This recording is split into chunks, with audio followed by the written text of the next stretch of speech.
class of Just Mr. Davis. I will be teaching you how to review for the AP exam for quiz 1. Now, there are 15 very important things that you have to know. I have my scrap paper to show you how to draw, and then I have my planning paper so I don't look stupid when I'm talking and I lose my train of thought. They're just simple notes. And I have a Google Doc opened that you'll be seeing with a lot of graphs and things that I can't draw. Anyways, so for number 1, explain how to rank the compounds that contain only LDF forces. Now this one should be pretty easy because it's not all you have to do is just know the number of electrons and its elongability. Elongation. See, this is why I look stupid. I'll be looking at my notes for 1 second. Basically, you just need to know the number of electrons and the elongation. And the more electrons there are, the more polarizable it is. And also, the longer it is, the more polarizable it is. Now, for my first example, for number of electrons, I will be using carbon sulfide, which has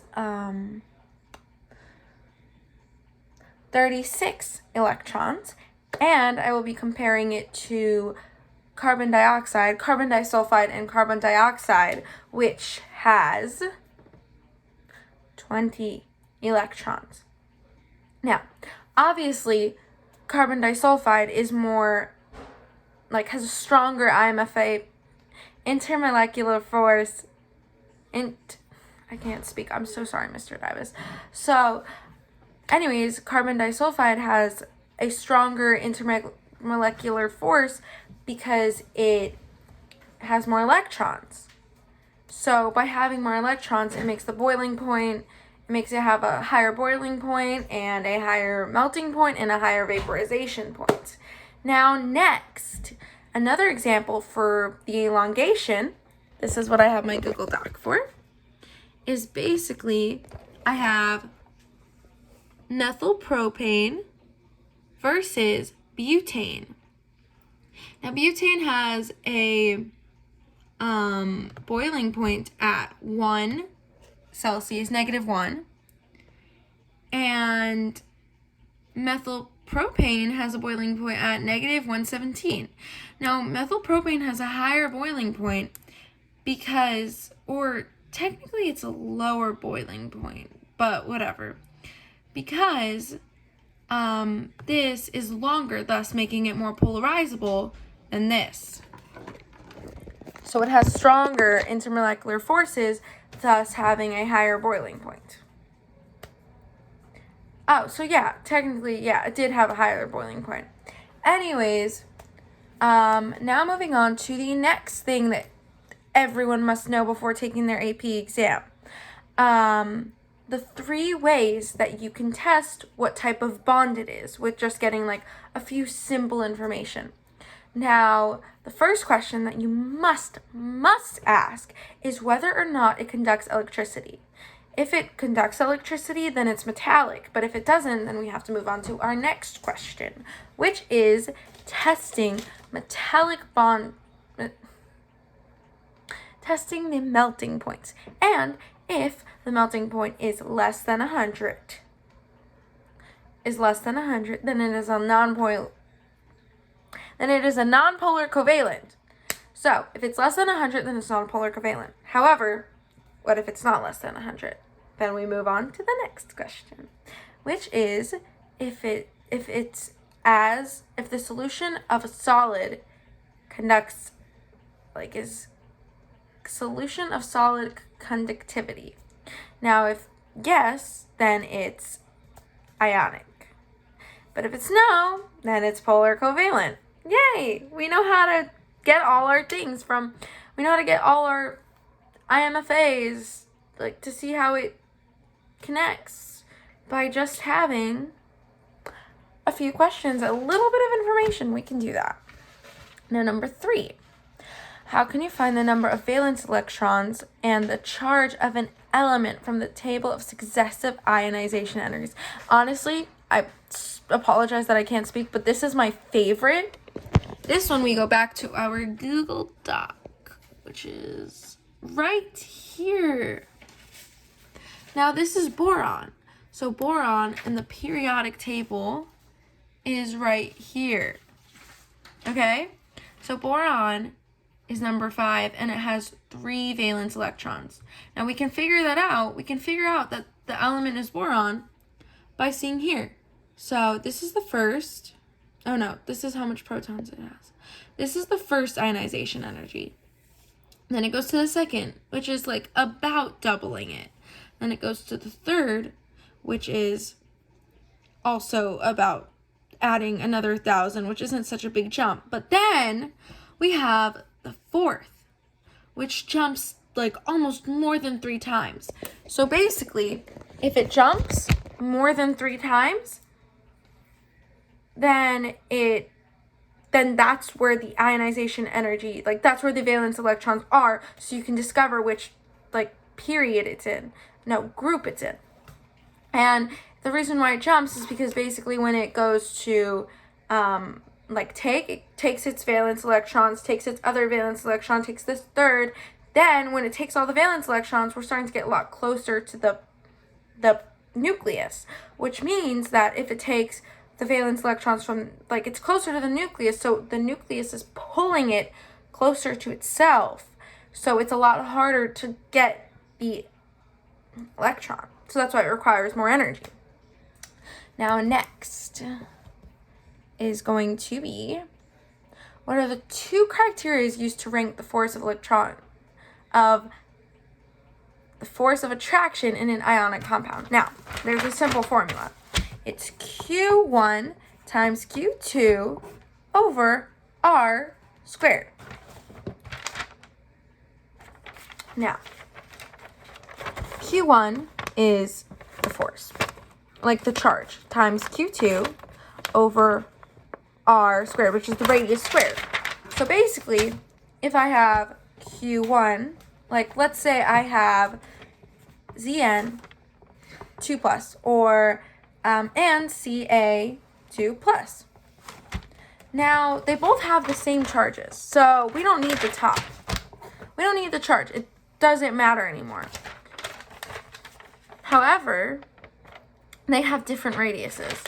So zinc 2 plus has a radius of 74, and Ca 2 plus has a radius of 100.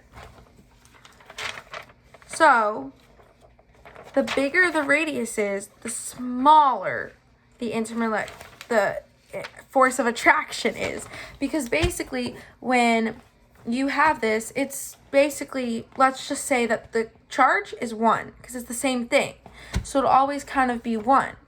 But then, it's basically 1 over the radius, and as the number on the bottom goes up, it becomes smaller, because it becomes a larger decimal. So that's how it works. And then now we're on to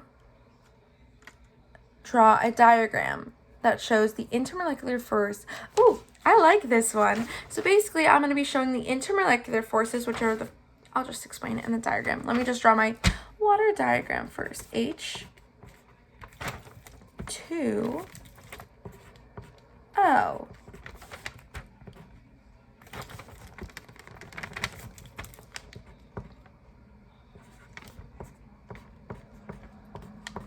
Okay, so this isn't so detailed because you honestly only really need like 2 molecules to like really show the true bulk of it. So water is H2O, correct? Yes, you know that because you're a chem teacher. But anyways, so water is H2O. So this is 1 molecule. So the forces in between the molecule, like between O and H, is an intramolecular force, intra. And that can only be broken with like a chemical reaction. However, the one over here between O and H, the dotted line between the two molecules, is an intermolecular force. And this one basically has, like, goes in between the two molecules, and this one happens to be, because it's water, it's a hydrogen bonding, but this one is separated from, this one is separated from physical changes. So, like, if heat's added, then it can be separated to evaporate. So that's basically it. And this one, since it's water, it takes a lot more energy to separate it because it's a hydrogen bond. Okay, so next. Now, number 6, explain the 2 exceptions of ionization energy trends in the periodic table. Be sure to provide, no, I will give you my periodic table. I just have it on my computer. Now, basically, let me just get the periodic table. You only really need to see this part for the first one. So we're going to be comparing O and N, okay? Now, the elements in group 16, which is O, have a lower ionization energy than those in group 15, which is N, because the p4 orbital, in this case, it's 2p4 orbital, the 2p4 orbital electrons increase the repulsion between the electrons, making it easier to remove. Because for, let me draw this really quick. In the 2p4, it basically looks like this.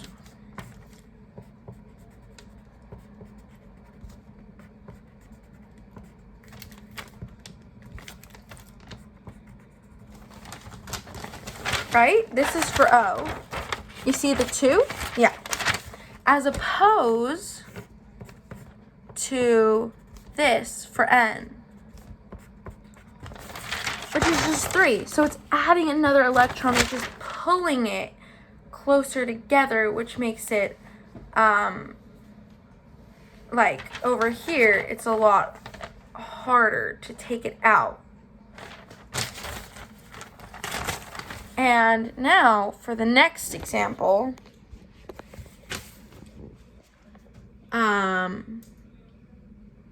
because like it adds another layer of like the electron, so it makes it easier to remove. But anyway, so our next like little thing would be between boron and beryllium. I don't know if you could see it. I hope you can. So anyway, so boron and beryllium. So the ionization of the group in number 13, which would be boron, is less than the element in group 2 due to the fact that the ones in group 2 have their full s orbital. Thus, it is more stable and much harder to remove an electron. So if it's stable, it takes a lot more work. That's why N, it's much harder to remove because it's stable. And the other one makes it like shakier and a little bit more difficult. Okay, now next. Explain to, I already did that. Draw the following revue structures. Oh, I did that one. That was exciting. So basically, I kind of already drew this one because obviously I have to go over things before I teach them or else I look stupid, right? So anyways, so I drew CH4, right? It's like a perfect tetrahedral, correct? So that bond energy is 109.5. That you're supposed to like memorize off the top of your head. But then pH3 comes and there's a lone pair of electrons. Because of that lone pair, it makes the bond angle much smaller because the lone pairs make it more repulsive. So it kind of like, it's like here, right? And then you add the lone pair, so it's like, so it goes smaller, and then it's trying to push. And then, yeah, that's what it's doing. It's repulsing it from the lone pair of electrons, thus making the energy angle smaller, and it makes it to 107